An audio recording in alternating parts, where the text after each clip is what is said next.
Boom. Hey, what's going on, family, man? I hope everybody's doing wonderful on this beautiful, beautiful Tuesday that we are going getting into right now. It is the Eye Opener Tuesday. So, welcome to the One Blood Movement of Unity show where we having our Eye Opener Tuesday. I am loving y'all, man. I miss you guys from last week. Like I said, last week we had some technical difficulties, but we made it through. We was able to get through the first section, and I think my brother is still in the process of trying to share that first segment that we did do on his YouTube. So hey, it's a blessing either way it goes, man. I'm still thankful. I'm excited. I love what God's given me to do. I love the knowledge that He's given me, the wisdom and the attitude just to really give it out. You know, just to say, hey, this is where it's at. This is what we're doing, and the movement is really for a chance to move inside our brains to allow us to learn each other. And really, after we learn each other, then we have a chance to accept each other. So that's the whole purpose of this thing, man. That's the bottom line of it. That's the beast of it. That's the love of it at the same time.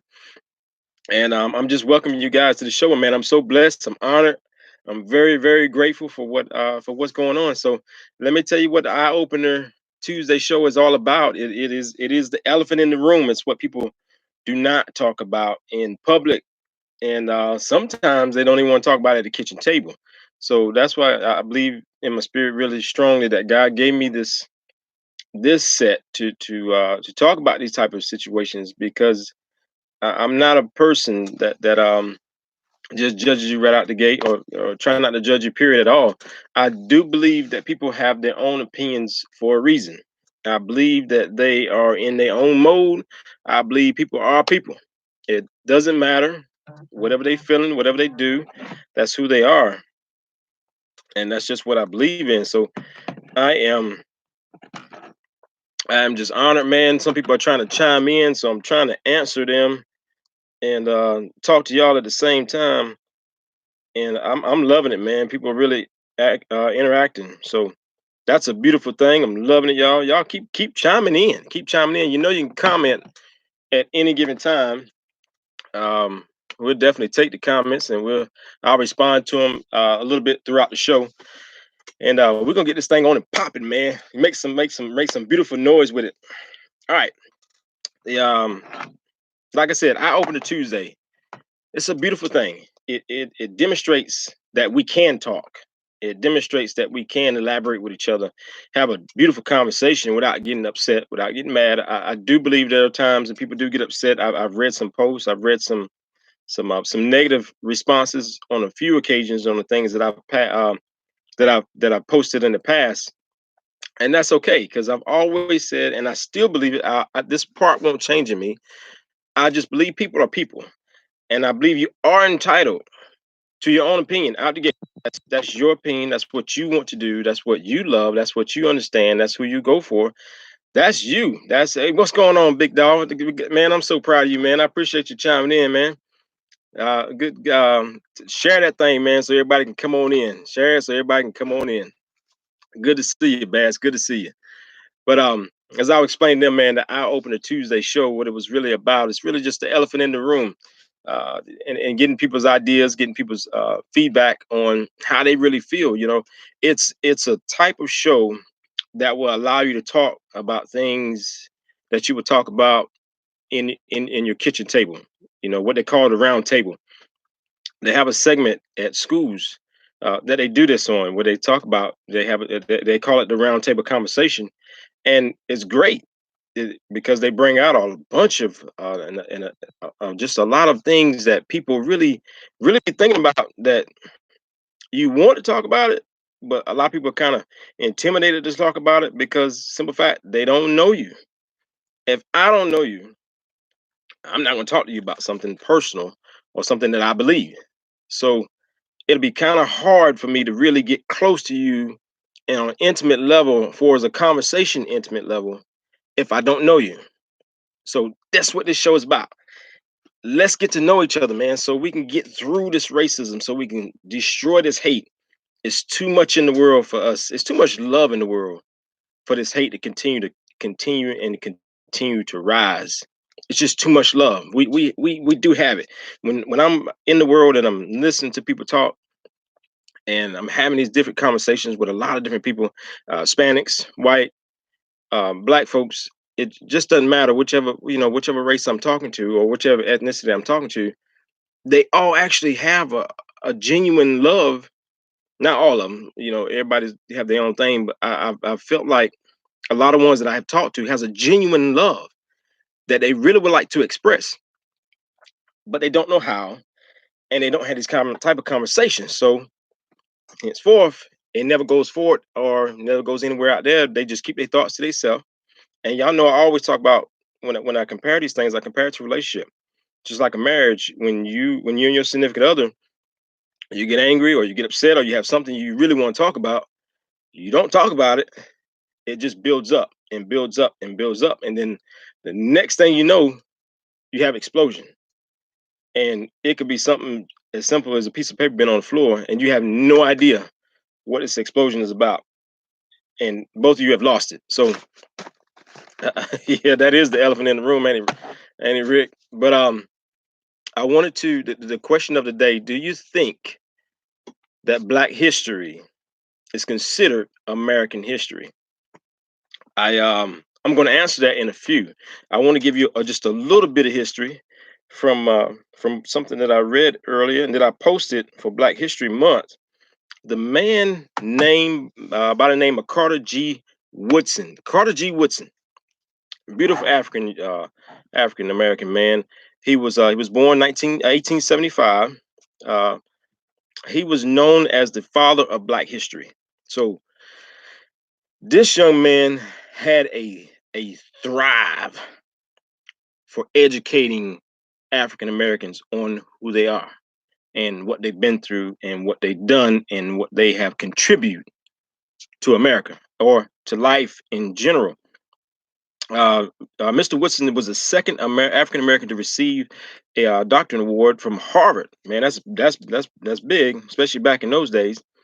And like I said earlier, he's known as the father of Black history. Awesome work that he's done. He is known for his major book, The Miseducated of the Negro. Um, 1933 is when he wrote that book. Later down, as I was reading down earlier, this brother created. It was 1 week. He was giving honor to Frederick Douglass and Abraham Lincoln. He was giving honor to them for 1 week in Black history, and it started in February, and then they increased it to the whole month of February. So that's when Black history actually started. It was 1926, February of 1926, by the man of Carter G. Woodson. So his thought process was educating the Black folks and everybody else that needed to know and wanted to learn something about what our ancestors did to contribute to this American dream, platform, life, world, however you want to put it, whatever makes you feel comfortable. That was his gift, I believe. And that's what he wanted to give. That's what he wanted to express. That was his offering to bring peace. And in my understanding, and from what I'm reading and from what I read of him, that's my take on him. My other take is why Black History was created. Black History Month was created. From my take, was the ones that are coming up like me that was a lot younger. This man died in 1950. I wasn't even born yet. So, and a lot of us wasn't. So my belief is that he created it for people like me, as well as all the ancestors before us worked their butt off, so we can have access to this beautiful knowledge, this beautiful world, and not just be left and pushed aside. Now, here's the nitty gritty part that confuses people, frustrates people, but it needs to be helped. It needs to be talked about so we can resolve it. Here's the beast of it. Black history is not considered American history. And I know a lot of people are like, wait a minute. No, like Kevin Hart. But look, let me explain this thing to you. You got to think about it like this. If it was really considered, that was the word I used. Now, you can't say it's not. I'm just saying, is it considered? From my point of view, Black history is not considered American history. If it was, we would have not just a Black History Month, we would have a history curriculum, and not just a Black history curriculum in all of the Caucasian, the white curriculum. All the things that were happening that they said was going on for history, all the Black things would have been involved in it. It would have been mixed all up in there like you're doing a cake. You know, you put all the ingredients in there and it just comes out something beautiful. We weren't mixed in. We were set aside and we were pushed into a 28 short month. And now the schools are not even discussing it anymore. We get 1 day actually, and or one topic pretty much. I've seen my girls and my sons come home, and the biggest one they talk about is, and I love him and I appreciate Dr. Martin Luther King. Not mad at him, not upset at him at all. But his dream, he is not being carried out because we are still stuck in that mold to where it's like, yo, this is some foolishness. Because the simple fact, all the work that they did is only recorded for 1 month. And then we have a thing now that we don't even want to talk about it, but for 1 month. We don't want to exalt it. We don't want to bring it up. We don't want to push it out. We don't want to learn about it. We don't want to do nothing about it, but just for 1 month. Now we've narrowed it down to only one person, and that one person is talked about for that 1 month. How can we say, any of us of any race, of any ethnicity, how can we even bring it to our lips to say that American history or a Black history is considered American history? It's not from my eyes. And we need to understand that so we can bring it to the forefront. And that's one of the things One Blood is going to work on, is putting Black history curriculum inside of our schools. Why? Because the kids that are coming up that look like me, they need to know where they come from, the beauty and the pain that their ancestors have been through to get to where I can even do this right here. To where Carter was able to be able to write books and graduate from high top schools and put out information for us to learn and communicate. When people are writing a book, they're telling you a way of understanding them. That's all a book is. It's a way of understanding that individual. That's what a book is for. So if it's not in the history books, how can we understand each other? It has eliminated so many, or it actually not eliminated, it has brought on so many problems that we're going through still today. Slavery's been over for 150 years, but it never ended. Reparations were never given. We never was forgiven, and we never forgave completely. What is that saying? We never healed, family. We never healed from racism. I mean, from slavery. And that's what really, that's what the bottom of it is. That's what the root of it is. Because the simple fact that we have not forgiven each other yet for all the foolishness that happened back in the days, all the things that are still happening today. I'm a Black man now, and I still, and what I represent, people know me. Even on my job, I still see situations that are catered to so much of racism that is ridiculous. And I'm like, man, it's not when is it going to stop? It's when are we going to start to get the understanding, the root of the situation, the root of the problem, where it began and how we can end that. So we got to start this thing before we can end it.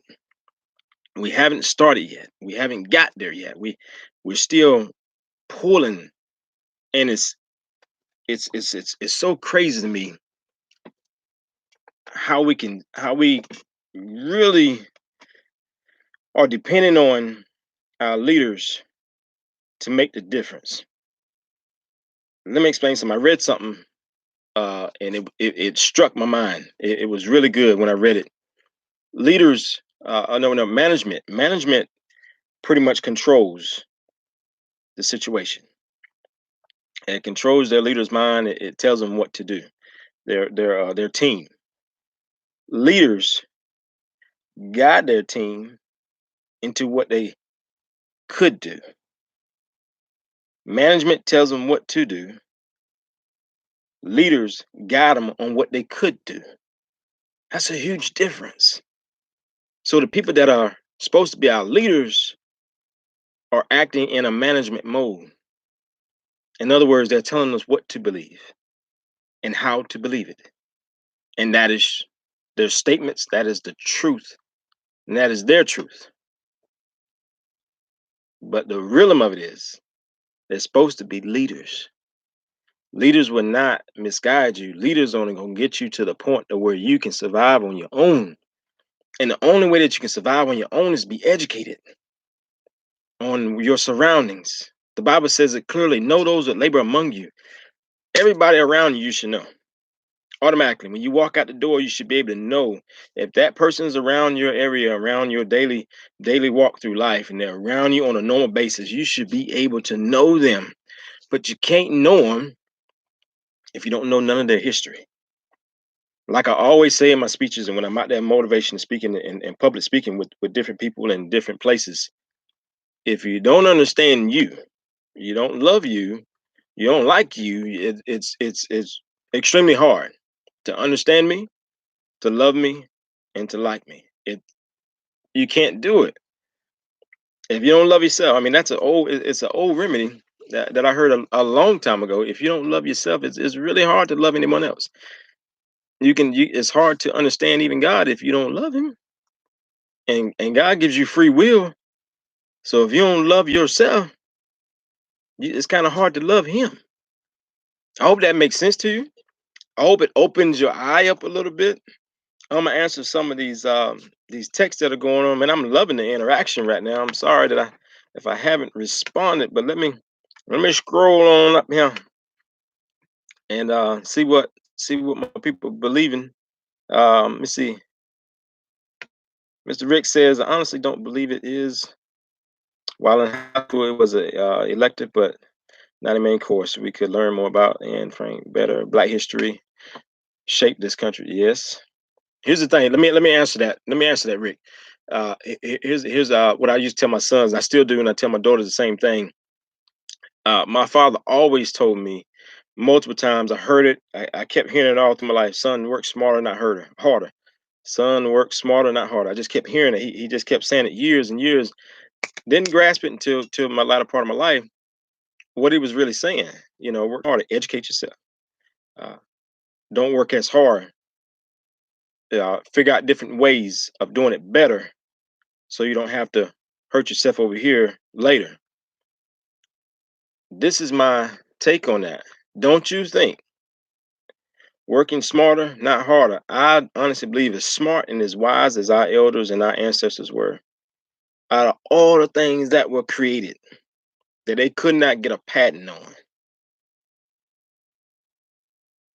we should be in the history period, because just about 90% of the things that we use today, African Americans created it. We did all the work. We did all the work.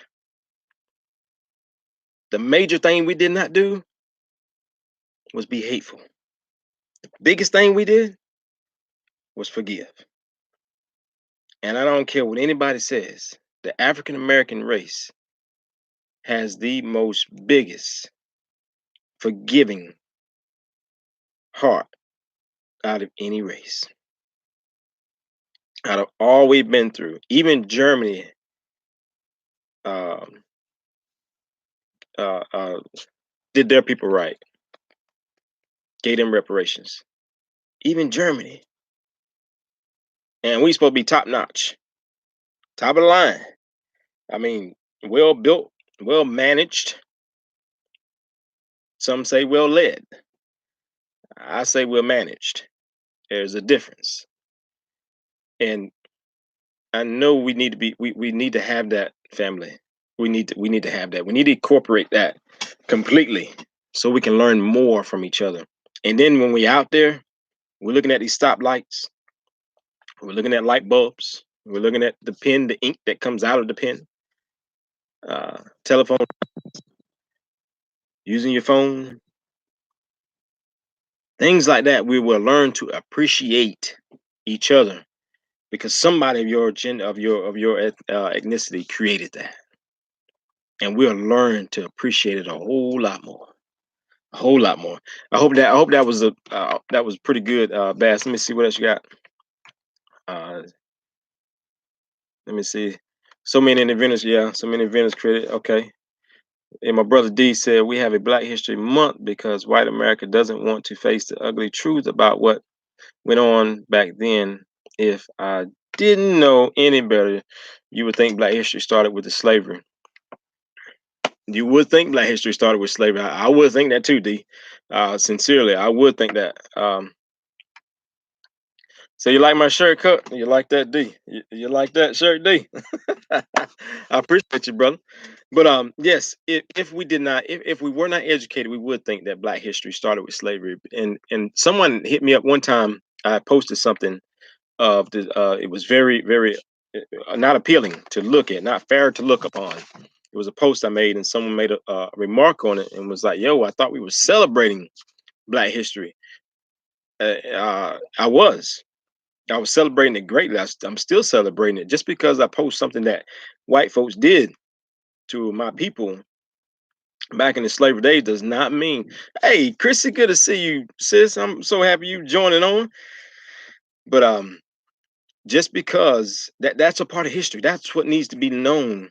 So, and the reason you need to know all of that, it's out of love, for one. I always post everything out of love, and I post everything to educate us.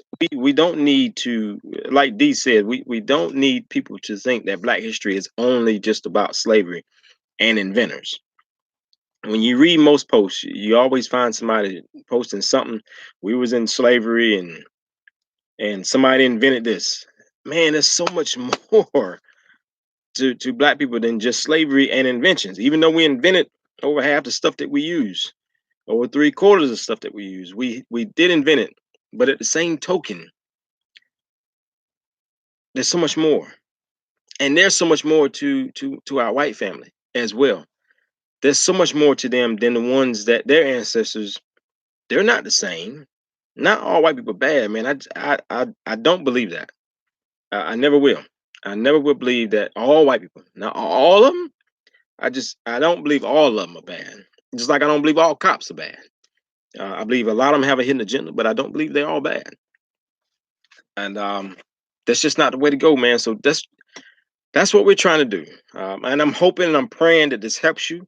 I'm hoping that it helped you, and I'm hoping that you keep tuning in. Go hit that subscribe button, share it, get everybody start tuning in to my One Blood Movement of Unity show, the YouTube channel.